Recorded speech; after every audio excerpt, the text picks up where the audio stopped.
কিছু কিছু এমন সিনেমা থাকে যেগুলো ইতিহাস তৈরি করে, আবার এমন কিছু সিনেমা থাকে যেগুলো ইতিহাস থেকে তৈরি হয়। এই দুটো বিষয়কে আপনি সহজেই মেলাতে পারবেন। আজকের এক্সপ্লেন করতে যাওয়ার মুভির এই ঘটনাটা 2024 সালের অসংখ্য সিনেমার ভিড়ে একটা ইতিহাস তৈরি করেছিল। এই সিনেমার গল্প এতটাই হৃদয়স্পর্শী যে দর্শকরা এর অসাধারণ পরিচালনার প্রশংসা করতে বাধ্য হয়েছিলেন। আর ফলাফল কি ছিল জানেন? শুধু 2024 সালেই নয়, বরং 2025 সালে এসেও এই সিনেমাটি একের পর এক সাফল্যের মাইল ফলক স্পর্শ করছে এবং এখন পর্যন্ত এর যোগ্য প্রতিদ্বন্দ্বী কোনো সিনেমা মুক্তি পায়নি। বন্ধুরা, স্টোরি ফাইলের পক্ষ থেকে আজ আপনাদের জন্য থাকছে সেই মুভির এক্সপ্লেইন। ও, মুভির নামটাই তো বলা হয়নি। মুভির নামটা হচ্ছে দ্য চিলড্রেন্স ট্রেইন। গল্পের শুরু হয় 1994 সালের ইতালিতে, যেখানে একদিন এক বিখ্যাত বেহালা শিল্পী আমেরিগো বেনভেনুতি তার স্টেজ পারফরমেন্সের জন্য প্রস্তুতি নিচ্ছিলেন।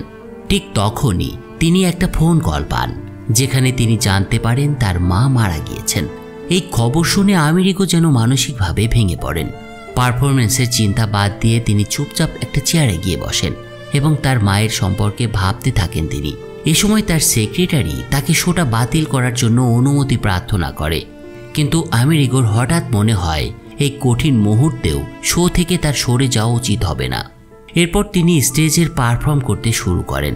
এ সময় আমেরিগো তার মা এবং তার শৈশবের স্মৃতিতে হারিয়ে যান।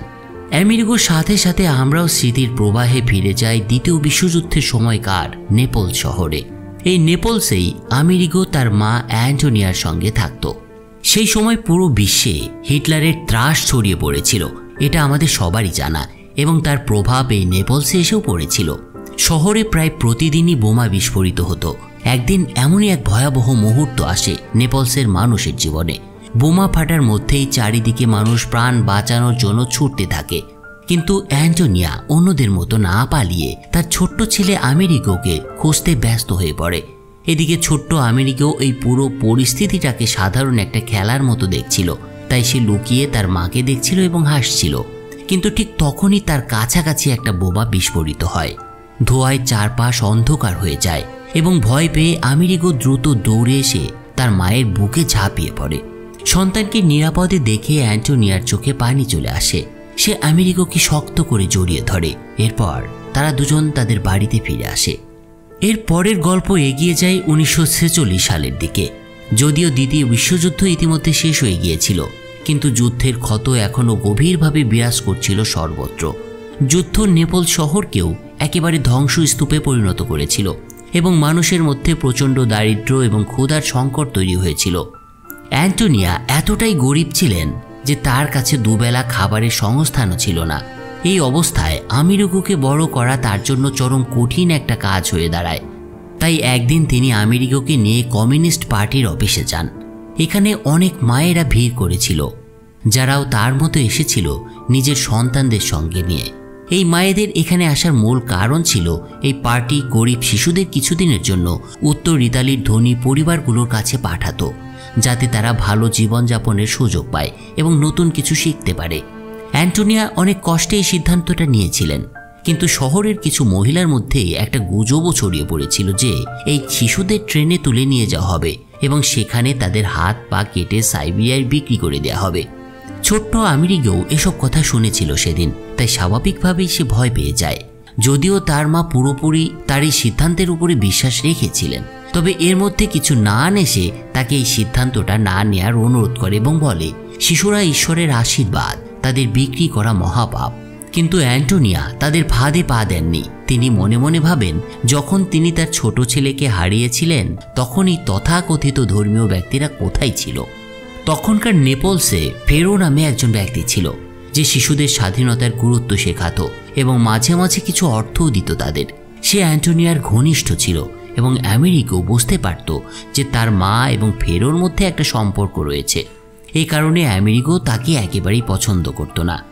একদিন অ্যান্টোনিয়া আমেরিগোকে বাইরে পাঠায় কিছু পুরনো কাপড় চোপড় সংগ্রহ করতে। সেদিন পথে সে অনেক লোভনীয় খাবার দেখতে পায়, কিন্তু অর্থের অভাবে কিছুই কিনতে পারে না আমেরিগো। এই হতাশা থেকে বেরিয়ে আসার একমাত্র উপায় ছিল তার মায়ের গান, যেটা না শুনলে তার ঘুম আসতো না। আমেরিকোর জীবনে শুধু মা এবং বন্ধু টমও ছাড়া আর কেউ ছিল না। এই দুজনের সঙ্গেই তার প্রতিদিনের সময় কাটত। একদিন সে বাজারে গিয়ে সাদা লোমশ খরগোশ বিক্রি করতে দেখে, আর এটা দেখেই তার মাথায় একটা বুদ্ধি খেলে যায়। এরপর সে টমোকে সাথে নিয়ে পুরো গির্জায় ঘুরে বেড়ানো কয়েকটি ইঁদুরকে ধরে এবং তারপর তাদের গায়ে সাদা রং করে দেয়। এরপর দুজনে মিলে সেগুলোকে বাজারে বিক্রি করতে বের হয়। যাওয়ার সময় পথে তারা তাদের এই গোপন কৌশল মারিয়াকেও জানায় এবং বলে যে তারা এই ইঁদুর বিক্রি করে এত টাকা উপার্জন করবে যে তাদের মা কখনোই আর তাদের ট্রেনে তুলে দেবেন না। সেদিন তারা এক মহিলাকে বোকা বানাতেও সক্ষম হয়েছিল এবং তার কাছ থেকে ভালো পরিমাণ অর্থ আদায়ও করেছিল। কিন্তু দুর্ভাগ্যবশত হঠাৎ প্রবল বৃষ্টি শুরু হলে ইঁদুরের গায়ে লাগানো রং উঠে যায় এবং তারপর যা হওয়ার সেটাই হয়। এটা দেখে সেই মহিলা ভয় পেয়ে চিৎকার করে ওঠে এবং চোর চোর বলে তাদের ধরতে যায়। কিন্তু এই তাড়াহুড়োর মধ্যেই টমো পালিয়ে গেলেও দুর্ভাগ্যক্রমে আমেরিকীয় সাধারণ মানুষের হাতে ধরা পড়ে যায়, যার ফলে তাকে প্রচণ্ড মার হজম করতে হয়। তবে ভাগ্য ভালো, ফেরো সেদিন ঠিক সেই সময় সে পথ দিয়ে যাচ্ছিল, তাই সে আমেরিকোকে উদ্ধার করে। যদিও আমেরিকো কিছু লোকের মারধর থেকে বেঁচে গিয়েছিল, কিন্তু তার ভয় ছিল যদি তার মা এ সম্পর্কে জানতে পারেন তাহলে তিনি খুব রেগে যাবেন এবং তাকে যে কোনো অবস্থাতেই নিজের থেকে দূরে সরিয়ে দেবেন। এরপর সে মনে দুশ্চিন্তা নিয়েই একসময় বাড়িতে গিয়ে পৌঁছায়। বাড়িতে গিয়ে সে দেখতে পায় তার মা পার্টির এক মহিলা কর্মী ম্যাডলিনার সাথে কথা বলছেন। এই মহিলা অ্যান্টোনিয়াকে বোঝাচ্ছিল যে তাকে তার সন্তানের জন্য চিন্তা করার কোনো দরকার নেই। যারা তাকে সাথে নিয়ে যাবে তারা সত্যিই খুব ভালো মানুষ হবে এবং তাকে নিজের সন্তানের মতোই ভালোবাসবে। এই কথাগুলো আমেরিকাও শুনতে পাচ্ছিল। তবে এবার সে তার মায়ের উপরে রাগ করার পরিবর্তে কৃতজ্ঞতা প্রকাশ করে, কারণ সে বুঝতে পারছিল যে তার মা যা করছে তা শুধুমাত্র তার ভালোর জন্যই করছে। আসলে অ্যান্টোনিয়ার কাছে আর কোনো বিকল্প ছিল না। সে তার ছেলের থেকে দূরে থাকতে চাইছিল না, তবে পরিস্থিতি তাকে এটা করতে বাধ্য করছিল। পরের দিন সকালে সে আমেরিকোকে পার্টির অফিসে নিয়ে যায়। সেখানে তার কিছু স্বাস্থ্য পরীক্ষা করানো হয় এবং তার তথ্য সংগ্রহ করা হয়। এরপর তাকে অন্যান্য শিশুদের সাথে গোসল করিয়ে পরিষ্কার পরিচ্ছন্ন করে একটা ট্রেনে ওঠার জন্য প্রস্তুত করা হয়। তখনই কিছু মহিলার চিৎকার করে প্রচার করতে শুরু করে এই বাচ্চাদের সাইবেরিয়ায় নিয়ে যাওয়া হবে, যেখানে তাদের হাত পা কেটে তাদের মাংস বিক্রি করে দেওয়া হবে এবং তারা আর কখনো ফিরে আসতে পারবে না এখানে। এই কথাগুলো শুনে বাচ্চারা ভয় পেয়ে যায় এবং পুরো পরিবেশে আতঙ্ক ছড়িয়ে পড়ে। তখন এক বৃদ্ধা মহিলা সকলকে বোঝান এই শিশুদের সঙ্গে কোনো খারাপ কিছু তো ঘটবেই না, বরং তারা আরও ভালো পরিবার পাবে যারা তাদের স্নেহ, ভালোবাসা ও শিক্ষার সুযোগ দেবে। অন্তত তারা এখানে আমাদের মতো একটা অসম্মানজনক জীবন কাটাতে বাধ্য হবে না। ম্যাডলিনা সবার উদ্দেশ্যে বলে, আমি কেন এই শিশুদের ক্ষতি করব? আমি এই যুদ্ধে আমার নিজের 11 বছরের ভাগ্নেকে হারিয়েছি। আমি জানি সন্তানহীনতার ব্যথাটি কেমন। আমি প্রতিশ্রুতি দিচ্ছি আমি যেভাবে এদের নিয়ে যাচ্ছি ঠিক সেভাবেই এদের আবার ফেরত নিয়ে আসব। তার এই কথাগুলো শোনার পর বাবা মায়েদের মধ্যে কিছুটা সাহস সঞ্চয় হয় এবং তারা তাদের সন্তানদের ট্রেনে উঠিয়ে দেয়। আমেরিকাও ট্রেনে ওঠে, তবে তার দৃষ্টি ছিল শুধুই তার মায়ের দিকে। ট্রেন ছাড়ার পরও সে দেখতে পায় অন্যান্য শিশুরা পার্টি থেকে পাওয়া নতুন কোট তাদের বাবা মায়েদের কাছে ফিরিয়ে দিচ্ছে, কারণ তারা জানতো যেখানে তারা যাচ্ছে সেখানে তাদের নতুন পোশাক দেওয়া হবে। কিন্তু তাদের বাবা মায়েদের কাছে ভালো পোশাক ছিল না। অন্যদের দেখা দেখি আমেরিকাও তার কোট খুলে তার মাকে দিয়ে দেয়। ট্রেন ছাড়ার পরও যতক্ষণ না তার মা দৃষ্টির বাইরে চলে যাচ্ছে সে তার মায়ের দিকে তাকিয়েই থাকে। তার কাছে তখন শুধুমাত্র তার মায়ের দেয়ার একটা আপেল ছিল, যা সে তাকে পথে খাওয়ার জন্য দিয়েছিলেন। কিন্তু আমেরিকাও সেই আপেল সাবধানে রেখে দেয়, যেন সেটা তার কাছে কোনো ফল নয়, বরং মহামূল্যবান রত্ন। এভাবেই সব শিশুরা তাদের জীবনের এক নতুন যাত্রায় বেরিয়ে পড়েছিল। পথে তারা জানতে পারে যে তাদের কোটের উপরে লেখা নম্বর অনুযায়ী তাদের নতুন পরিবারের কাছে পৌঁছে দেওয়া হবে। কিন্তু তারা তো সেই কোট তাদের বাবা মা এদের কাছে ফিরিয়ে দিয়েছে, তাহলে নতুন পরিবার তাদের কিভাবে চিনবে? তবে খুব শীঘ্রই এক ব্যক্তি এসে এই সমস্যার সমাধান করে, কারণ প্রতিটা শিশুর সিরিয়াল নাম্বার তার রেজিস্টারে লেখা ছিল। তাই তিনি আবার নতুন করে তাদের হাতে সেই নম্বরগুলো লিখে দেন। মায়ের কাছ থেকে এত দূর এসেও আমেরিকার মনে হচ্ছিল সে যেন এখনো তার মায়ের কাছেই আছে। সে সারাক্ষণ তার মায়ের কথাই ভাবছিল এবং এই চিন্তার মাঝে সে এক অপরিচিত জায়গায় পৌঁছে যায়, যেখানে অনেক বরফ পড়ছিল। এই জায়গাটি পুরোপুরি সাদা বরফের পাহাড়ে ঢাকা ছিল, কিছু শিশু তো এগুলোকে চিনিই মনে করতে শুরু করেছিল, আবার কেউ কেউ একে দুধের মরুভূমিও বলে ভাবছিল। তাদের বোঝার মতো পরিপক্কতা ছিল না যে তাদের বাড়ি থেকে এত দূরে বরফে ঢাকা একটা ভিন্ন পৃথিবীতে তারা চলে এসেছে। তো কিছুক্ষণ পর ট্রেন একটা ট্রেন স্টেশনে এসে পৌঁছায়, যেখানে তাদের নতুন পরিবারের সদস্যরা উষ্ণ অভ্যর্থনার জন্য অপেক্ষা করছিল। ট্রেন থেকে নামার পর সেদিন রাতের ডিনারে তাদের পেট ভরে খাবার দেওয়া হয়, কিন্তু শিশুরা খাবার খেতে ভয় পাচ্ছিল, কারণ তাদের মনে হচ্ছিল যে এসব মানুষের দেয়া খাবার বিষাক্ত হতে পারে এবং খাওয়ার পর তাদের হয়তো হত্যা করা হবে। ম্যাডেলিনা এই বিষয়টি বুঝতে পারেন, তাই তিনি তাদের প্লেট থেকে প্রথম গ্রাসটা নিজেই খান। এরপর বাস তারা বুঝতে পারে যে এটা নিরাপদ এবং তারপর সবাই ক্ষুধার্তের মতো ঝাঁপিয়ে পড়ে সেই খাবারগুলোর উপর। খাবার শেষে একে একে সবাইকে তাদের নতুন মা বাবার কাছে পাঠানো হয়। তাদের মধ্যে মারিয়াও ছিল, কিন্তু শেষ পর্যন্ত টমও এবং আমেরিগো থেকে যায়। আমেরিগো আশা করছিল যে তাদের দুজনকে একসঙ্গে একটা পরিবারের কাছে পাঠানো হবে, কিন্তু কিছুক্ষণ পর টমোকে তার নতুন বাবা এসে নিয়ে যায় এবং শেষে একমাত্র আমেরিগোও রয়ে যায় সেখানে। তাকে নেয়ার জন্য কেউ আসেনি, ফলে দলের এক সদস্য ডোরনা বাধ্য হয়ে আমেরিগোকে নিজের কাছে নিয়ে নেন।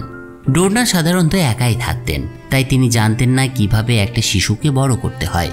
তবে তিনি চেষ্টা করেছিলেন যেন আমেরিগো কোনো কষ্ট না পায়, আর আমেরিগোও তার কথা মানত।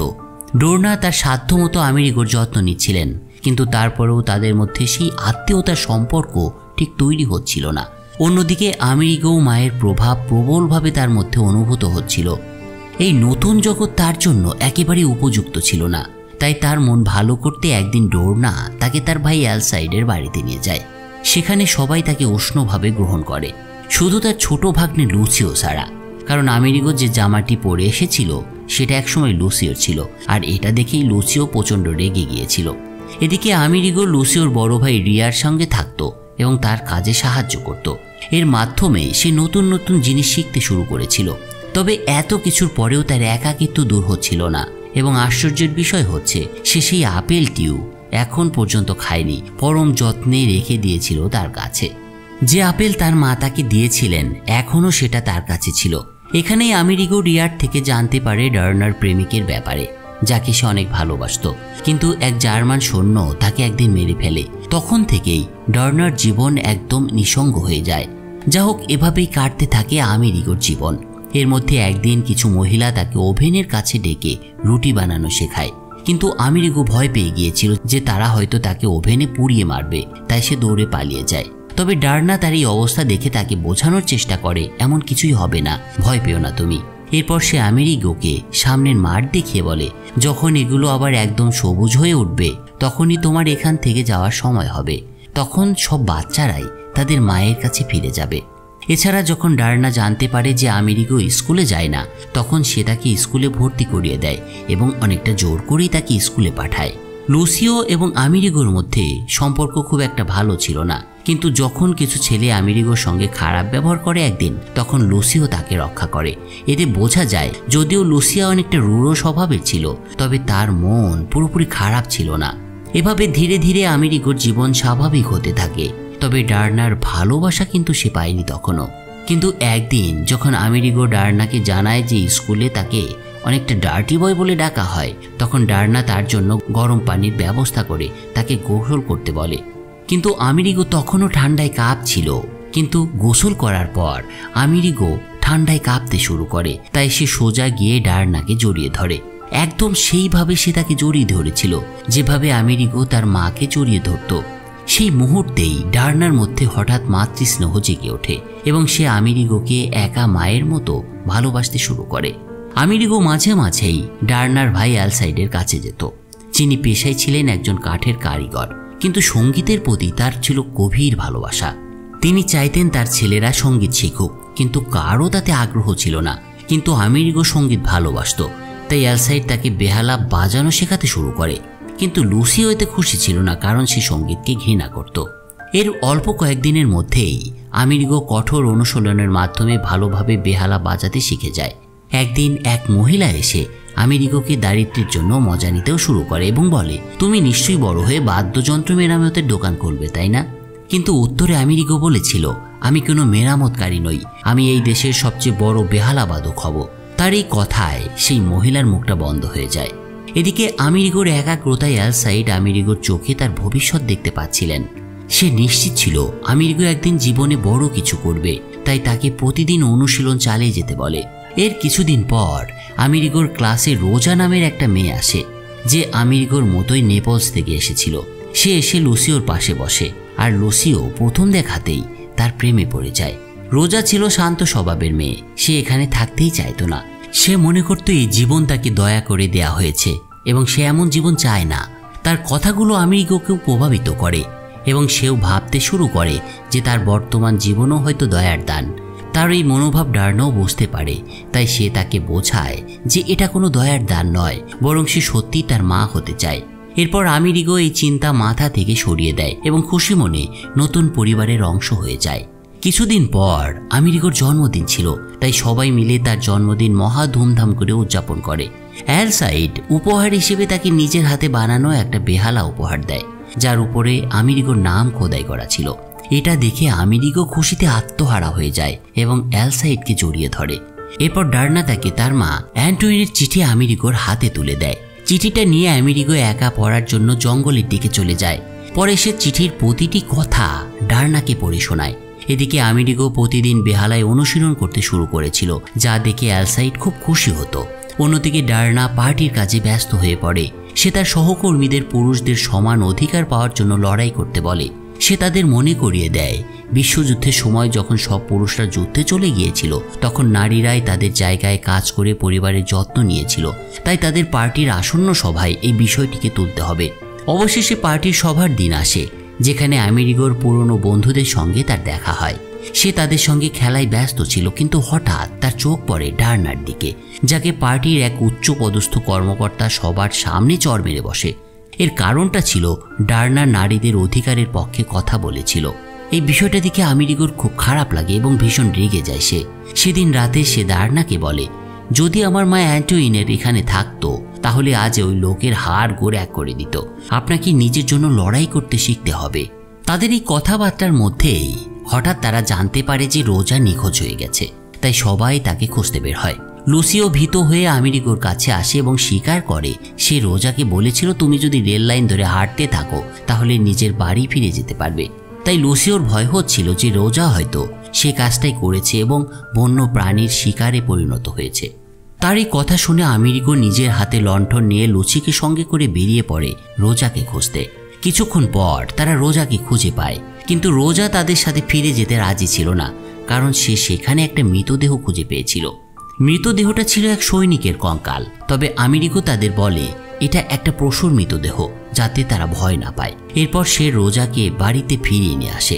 পরদিন সকালে সে সকলকে সেই লাশ সম্পর্কে জানায়, যাতে সেটি সঠিকভাবে সৎকার করা যায়। এটা দেখে ডার্না আমেরিগোর প্রতি গর্ব অনুভব করে। আমেরিগো আসলে শুধু সাহসী ছিল না, সে ছিল প্রচণ্ড বুদ্ধিমান। এদিকে দেখতে দেখতে সামনের মাঠের ফসলটা পুরোপুরি বেড়ে উঠেছিল। কৃষি জমিতে ফসল বেড়ে উঠেছিল এবং আমেরিগো এতে খুব খুশি ছিল। লুসিও এখন তার ভালো বন্ধু হয়ে উঠেছে, কিন্তু দুঃখের বিষয় হচ্ছে সেই দিনও ইতিমধ্যে এসে গিয়েছিল যখন তাকে তার মায়ের কাছে ফিরে যেতে হতো। কিছু বাচ্চা ছিল যারা বাড়ি ফিরে যেতে চায়নি, তাই তারা এখানেই থেকে যাওয়ার সিদ্ধান্ত নেয়। তবে আমেরিগো তার মায়ের কাছে ফিরে যেতে একেবারে ব্যাকুল ছিল, তাই তাকে খুব আনন্দিত দেখাচ্ছিল।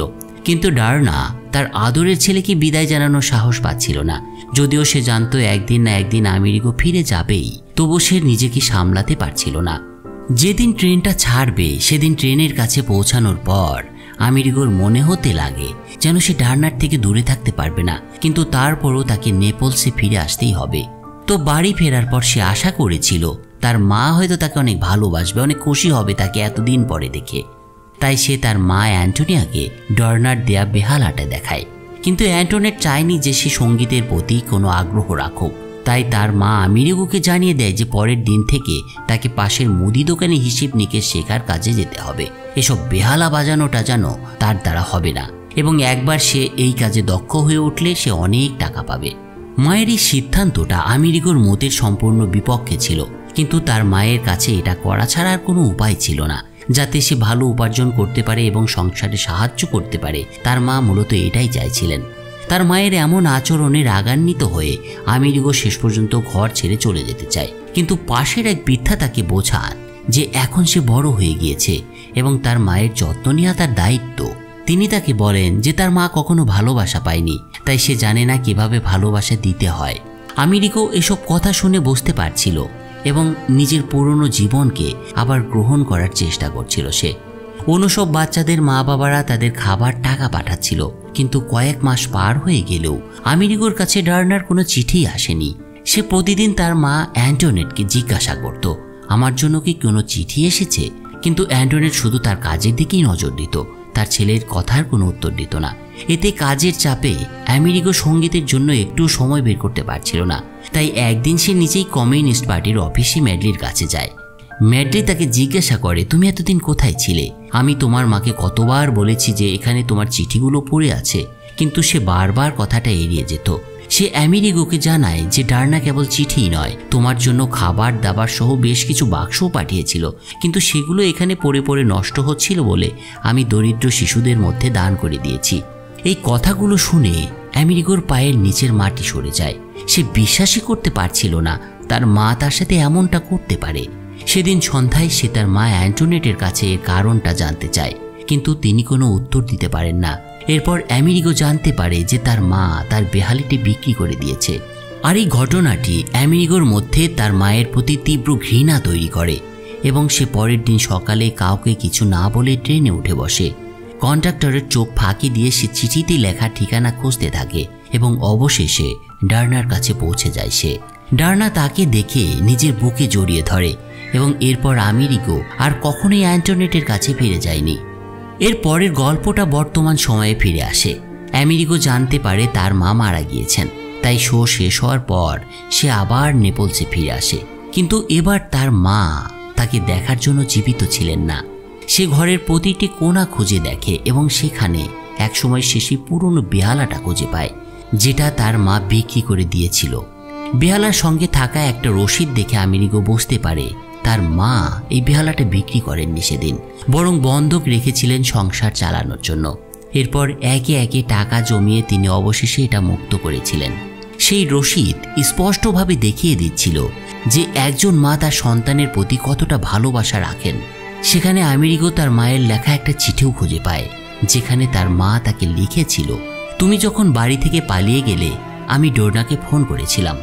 আমি তাকে বলেছিলাম তুমি চাইলে আমেরিকোকে নিজের কাছে রাখতে পারো অথবা আমি এসে তাকে নিয়ে যেতে পারি, কিন্তু দয়া করে আমার সন্তানের প্রতি আমার থেকেও বেশি ভালোবাসা দিও। আমি আমার জীবনের শেষ মুহূর্ত পর্যন্ত তোমার অপেক্ষায় ছিলাম, কিন্তু হয়তো তোমার রাগ আমার অপেক্ষার চেয়ে বেশি শক্তিশালী হয়ে উঠেছিল আমেরিকো, তাই তুমি আসোনি। এই চিঠিটা পড়ে আমেরিকো ফুপিয়ে ফুপিয়ে কাঁদতে শুরু করে। আজ সে বুঝতে পারছে জীবনে যেসব মানুষ আমাদের দোলে ঠেলে দেয় তারা হয়তো আমাদের কাছে রাখার চেষ্টাকারীদের চেয়েও বেশি ভালোবাসে। অ্যান্টোনেট ভালো করেই জানত যদি তার ছেলে তার সঙ্গে থাকে তবে সে জীবনে কিছু করতে পারবে না, বরং দারিদ্রতার কষাঘাতে তাকে ধুকে ধুকে মরতে হবে। তাই তিনি নিজের স্বার্থপরের মতো আচরণ করে গিয়েছিলেন তার সন্তানের সঙ্গে, শুধু তার সন্তানের স্বপ্নকে পূরণ করার জন্য।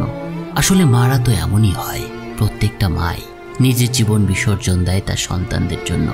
তো সেসব মায়েদের প্রতি পরম শ্রদ্ধা জানিয়ে আজকের এই মর্মস্পর্শী গল্পটা শেষ করতে যাচ্ছি। কেমন লাগলো আজকের গল্প এবং আজকের এক্সপ্লেইন সেটা জানাতে ভুলবেন না। ফিরছি সামনে কোনো একদিন নতুন কোনো এক মুভির স্টোরি নিয়ে।